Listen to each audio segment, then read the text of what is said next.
Hey Hustlers, and welcome back to Weekend Hustlers. It's Pavlov here, and I'm really excited for this deep dive today. And I'm Nikita, happy to be joining you especially today. Oh yeah, for sure. On International Women's Day. To all the incredible women out there listening, happy International Women's Day to you all. Yes, happy International Women's Day. We're celebrating today by looking at a report that caught our eye. Yes. Called From Borrowers to Builders: Women's Role in India's Financial Growth Story. And it's from NITI, Aayog, TransUnion, Sybil, and Microsafe Consulting. So some big names. Yeah, really impressive. Taking a look at this powerful trend. A really powerful trend. We're talking about the rise of women in India's economy, not just as consumers, but as entrepreneurs, and just really taking charge of their own finances. Exactly. And this report has got it all. It's got data, it's got stories. It does. Expert opinions. We're going to try and unpack it all for you. Absolutely. So think of this as your shortcut to understanding just how women are shaping India's financial landscape and what that means for all of us. 100%. So let's start by setting the scene. Yeah. India's economy has been booming lately, clocking in at 8.2% GDP growth just in the last financial year. Now within this growth story, women entrepreneurs are playing a bigger role than ever before. Absolutely, and that's a really exciting thing to see. But here's where it gets interesting. Even though women make up almost half of India's population, they only contribute about 18% to the GDP. Wow, so much potential there. So much potential. Imagine if we could close that gap. Yeah. And the report highlights a key trend that's really driving this whole shift, and that is the rise of women borrowers. Yeah, we're seeing it everywhere. Huge. We're talking about a 22% compound annual growth rate between 2019 and 2024. 22%, that is massive. What do you think is driving that, Nikita? Is it just that more women are working these days, or is there something a little bit deeper going on? I think it's a combination of factors. Obviously, more women are entering the workforce, but there's also a growing awareness of the power of credit and financial tools. Okay, but what's really fascinating is that this isn't just an urban phenomenon. About 60% of these women seeking credit are coming from semi-urban and rural areas. Yeah, so it's really reaching women all over the country. Yeah. That's a really promising sign for financial inclusion. Are they mainly using these loans for personal needs, or is it more about business? Well, definitely both, but we are seeing a really significant increase in women taking business loans. They're investing in their dreams, starting businesses, driving innovation.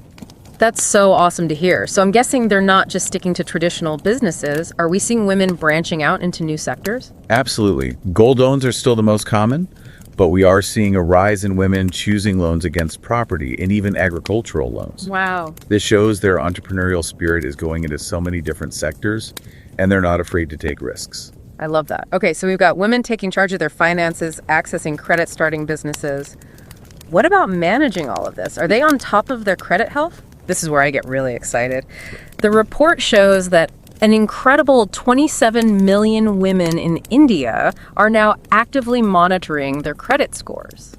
That's wild. That's a 42% increase from just the previous year. 42%. That's a huge jump. So it seems like women are becoming much more financially savvy. Yeah. What's driving that trend, do you think? Well, one thing is for sure there's a generational shift happening. Gen Z women in particular are so aware of the importance of good credit. Yeah, they really are. They understand how much it can impact their financial future, everything from getting loans to even just securing housing. Makes sense. They've grown up in a completely digital world where, financial information is way more accessible. Yeah. So it's not just about knowledge, though, right? Mm-hmm. Is this active monitoring actually leading to better credit scores? 100%. The report found that 44% of women who are actively monitoring their credit saw their scores improve within just 6 months. That's amazing. It's incredible, right? Yeah. This shows that knowledge combined with action can really make a difference to their financial well-being. Knowledge is power, as they say. Yeah.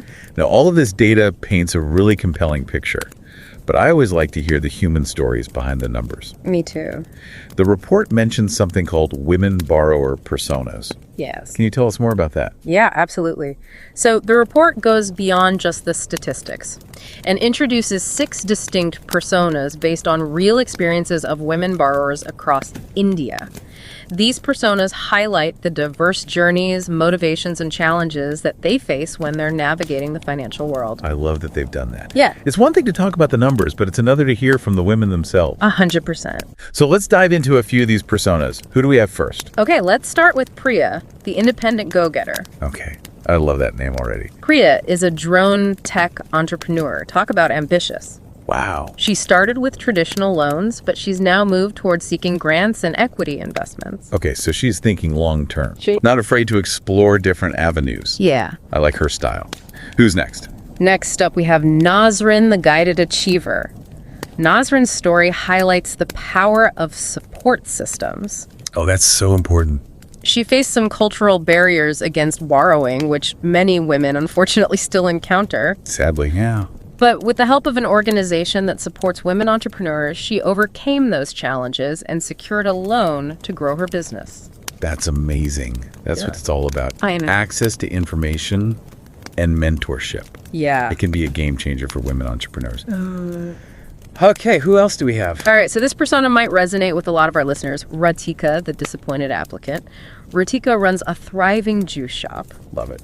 but she struggled to get a loan because she didn't have a guarantor. That's so frustrating. She's clearly successful, so why would she even need a guarantor? It's really unfortunate. Traditional lending models often rely so heavily on collateral and guarantors, and this is a big hurdle for women, especially those without access to assets. Yeah, they're clearly creditworthy. Yeah. Running a business successfully. So where do we go from here? The report must have some recommendations It does. to address these challenges, right? Absolutely. The report doesn't just highlight the issues, it offers a roadmap for change. Okay.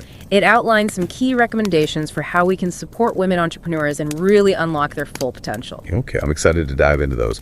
But let's take a quick break, and we'll be right back with more from the following. From Borrowers to Builders Report, right here on Weekend Hustlers.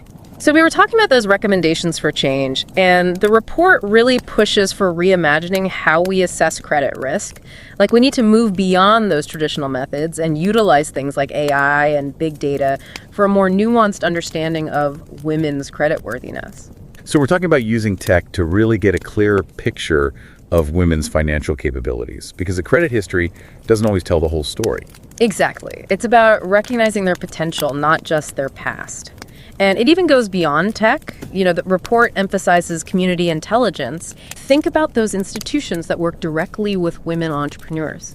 They have really valuable insight that can help lenders make smarter decisions. Oh, that's a great point. So it's not just about the numbers on a spreadsheet. It's not. It's about understanding the context, Yeah. the individual circumstances. The report also mentions something called gender intelligent financial products. Yes. What does that mean? It means designing financial products with women's needs in mind, like flexible repayment options, solutions for collateral constraints, which are things that traditional models just don't really consider. So it's moving away from this one-size-fits-all approach and really creating options that empower women. Exactly. Makes a lot of sense.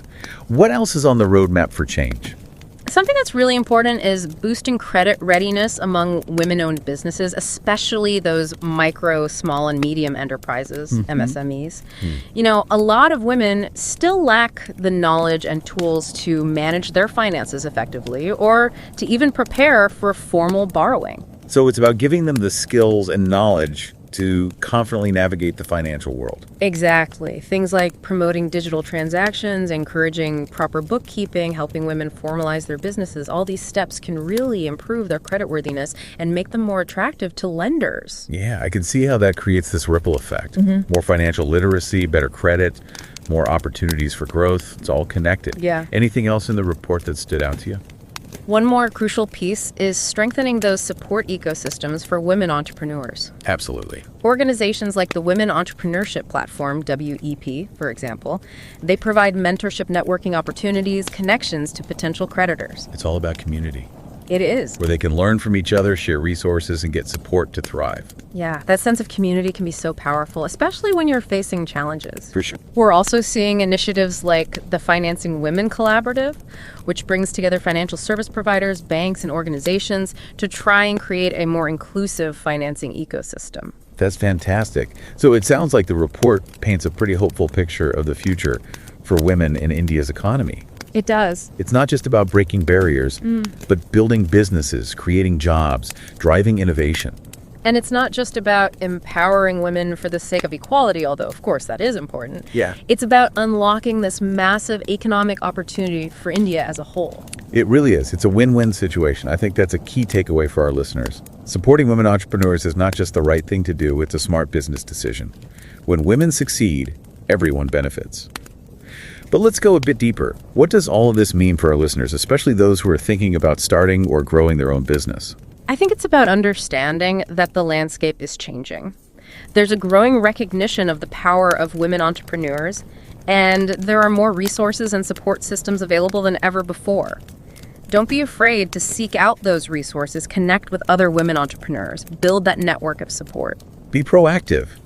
Educate yourself about financial tools and resources, and just don't let those traditional barriers hold you back. Exactly. You know, this report has a ton of information, but what really stood out to me is the optimism. Yes. There's a real sense of momentum, a feeling that things are changing for the better. I agree. It's a call to action for all of us entrepreneurs, investors, policymakers to create an environment where women can truly thrive. Yeah. We need to keep pushing for those innovative solutions, challenge outdated norms, and support each other every step of the way.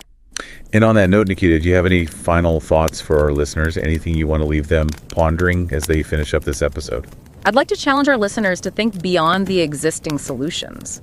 What new radical ideas can we imagine to further empower women entrepreneurs in India? That is a great question to end on. I mean, we're talking about completely new financing models, maybe even using blockchain technology to make lending platforms more transparent. Or maybe like mentorship programs connecting those experienced entrepreneurs with women just starting out. Yeah, I love those ideas. I think it's time to really think outside the box, challenge the status quo. What if we had more venture capital funds specifically for women-led businesses? Or even a national database of women-owned suppliers to connect them with larger corporations. I love that. It's all about removing those roadblocks, creating a level playing field where women can really shine. And it's not just on like governments or financial institutions to make these changes, right? We can all play a part. Consumers, investors, mentors, every purchase we make, every investment we consider, every piece of advice we give, it all adds up. Yeah, I love that perspective. It's really about building a culture that truly values and supports women's contributions to the economy. And that starts with recognizing that investing in women isn't just about social impact, it's about smart economics. Absolutely. So as we wrap up this special International Women's Day episode, let's just take a moment to celebrate the incredible achievements of women entrepreneurs in India. Yes. They're not just bringing down barriers, they're building businesses, creating jobs, driving innovation. And their journey's only just beginning. Couldn't have said it better myself. A huge thank you to all our listeners for joining us on this deep dive. Yeah, thanks for listening, everybody. I hope you found it insightful and inspiring. And remember, empowering women empowers us all. And don't forget to subscribe to Weekend Hustlers on YouTube, Spotify, and Apple Podcasts for more deep dives into the world of business and finance. Until next time, keep hustling smart.